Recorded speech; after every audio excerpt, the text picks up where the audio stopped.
Pois findou a Copa América em Porto Alegre. Nesta quarta-feira, o Peru atropelou o Chile e garantiu sua vaga na final da competição no domingo, onde enfrentará o Brasil.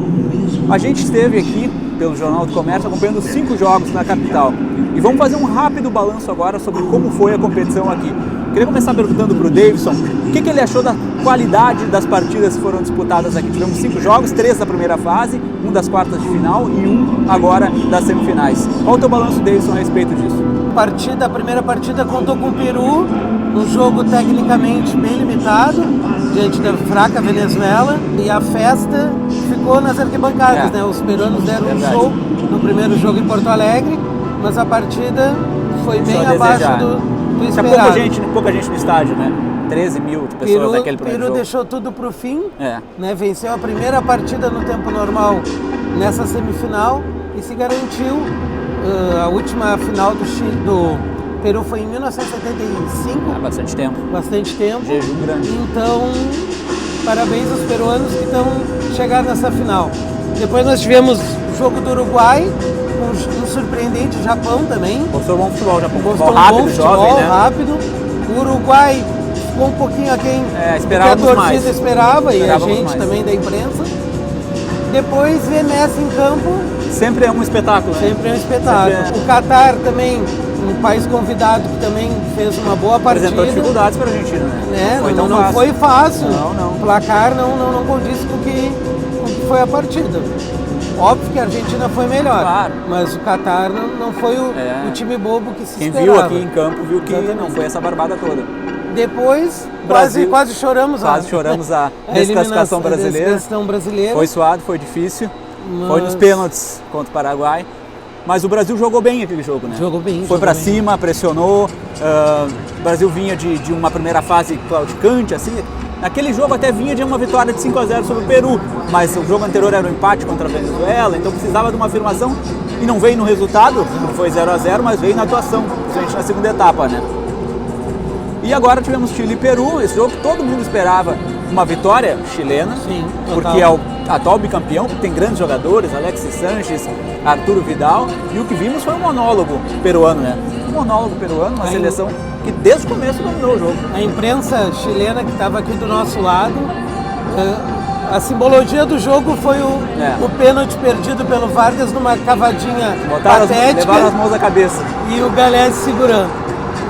Os periodistas chilenos em chamas, indignados, não acreditando, porque os próprios brasileiros que estiveram na arena não esperavam um Peru tão em cima, brigando cada bola, e a gente comentou aqui durante o jogo, tudo dava certo para os peruanos. Tudo dava certo. Foi superior do início ao fim em tudo, né? Foi superior na qualidade técnica, na vontade e na sorte também, né? Sim. Uma grande situação do goleiro Galese, pegou tudo.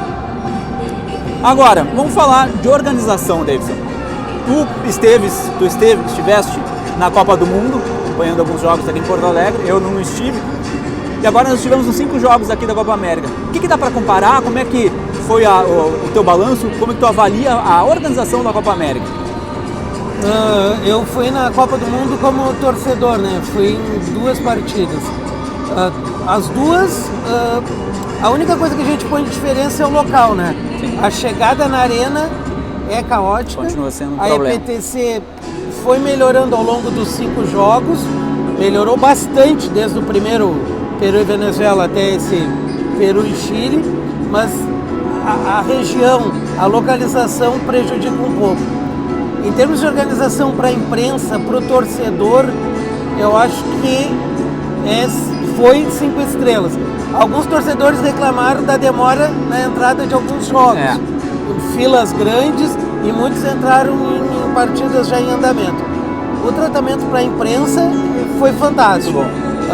O centro de imprensa, os funcionários contratados pela... Sinalização me chamou muita atenção, muito sinalizado, indicativos de onde ir, os portões, enfim.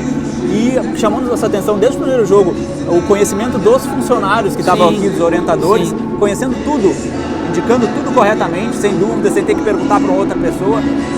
Nesse quesito, parabéns para a Conmebol e para o comitê organizador que treinou muito bem as equipes. Em termos de torcedor, fica as reclamações que também já tem nos estádios da dupla, em jogos do Brasileiro, Libertadores, Copa do Brasil, que é o preço um pouco salgado da alimentação e da bebida, né? Segue sendo alto. R$18 uma fatia de pizza. Não dá. O cara tem que estar com bastante fome, né? Não dá. Bebida já faz parte. Mesmo que cada estádio seguiu a legislação do estado, aqui eles vendiam cerveja sem dentro álcool. do estádio sem álcool. Mas Belo Horizonte, né? Em outros estádios, coisa, mas fora do estádio, nos arredores. E aqui eu esqueci, aqui no entorno da arena mesmo, depois das rampas, tinha venda de bebida alcoólica. Mas o preço foi o mais tocado aí pelos torcedores. Uma coisa que também chamou a atenção durante toda a Copa América foi o pouco público nas arenas. Aqui em Porto Alegre nós tivemos 3 dos 5 jogos com públicos grandes. Brasil e Paraguai tinha quase 50 mil pessoas, 48, né? Argentina e Catar teve 41 e 300 e pouco. E Uruguai e Japão, 39 mil. O primeiro jogo teve 13 mil pessoas, Peru e Venezuela. O jogo de hoje teve 33 mil. Teve um público razoável também. Pelo que estava se esperando, a noite fria, um jogo não muito atraente, embora sendo uma semifinal, eu até acho que no resumo teve um público... Visualmente fica ruim, porque a arena é muito grande e o público fica muito nos espaços em que não aparece na transmissão da TV. Então visualmente parece um estádio muito vazio, né? Mas quem está aqui pode ver que o estádio de fato não estava muito vazio. Com exceção do primeiro jogo, que 13 mil pessoas aí sim, era muito pouca gente mesmo. Agora vamos fazer uma análise rápida sobre o que esperar dessa final, Brasil e Peru. O Brasil entrou como favorito na competição, só que lá no início se esperava que fosse uma final contra o Uruguai, a Argentina, até uma Colômbia e o Chile também. Ninguém esperava. Eu acho que é difícil alguém ter apostado no Peru como finalista da Copa América, principalmente depois da derrota de 5-0, né? Eu acho que quem espera que vai se repetir um 5-0 pode tirar o cavalinho da chuva. É outra equipe, né? É outra equipe. O Gareca abriu muito a equipe peruana na última partida da fase de grupos. O Peru jogou diferente e dessa vez ele vai com um esquema bem sensato. Ele não vai se atirar porque pode tomar outra goleada. E outra coisa, esse resultado também serve muito para vacinar o Brasil. Verdade. Contra a soberba, uma possível prepotência, algo que o Tite bate na tecla que não tem dentro do vestiário, mas fica o alerta. O Chile entrou em campo achando que a qualquer momento podia ganhar do Peru. Entrou sem pegada, entrou achando que ia ganhar fácil. Os principais jogadores, destaque pro Arangues, que ainda tentou alguma coisa.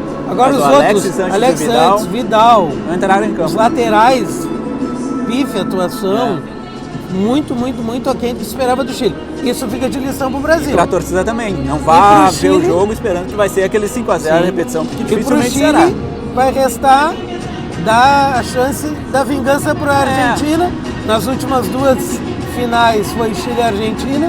Então, curiosamente, a gente vai ter uma disputa em terceiro lugar em São Paulo com os 2 últimos já tem uma rivalidade entre os dois. Já criou uma rivalidade. Uma coisa também que chama a atenção é a pergunta, será que essa Copa América, com essa derrota 3-0 para o Peru, foi o canto do cisne dessa seleção chilena, dessa geração tão boa, né? Será que o Rueda vai suportar uma derrota tão forte e uma atuação tão baixa? E será que tem grupo para renovar? Vamos ver, né? Agora vamos esperar para acompanhar Brasil e Peru, domingo, às 4 horas da tarde no Maracanã, e Peru e Chile no sábado, né? Isso, na Arena Corinthians também. É isso aí, pessoal. Ficamos por aqui. Muito obrigado. Nos acompanhem nas redes, no Jornal Impresso e no site do Jornal do Comércio. Falou, valeu, um abraço.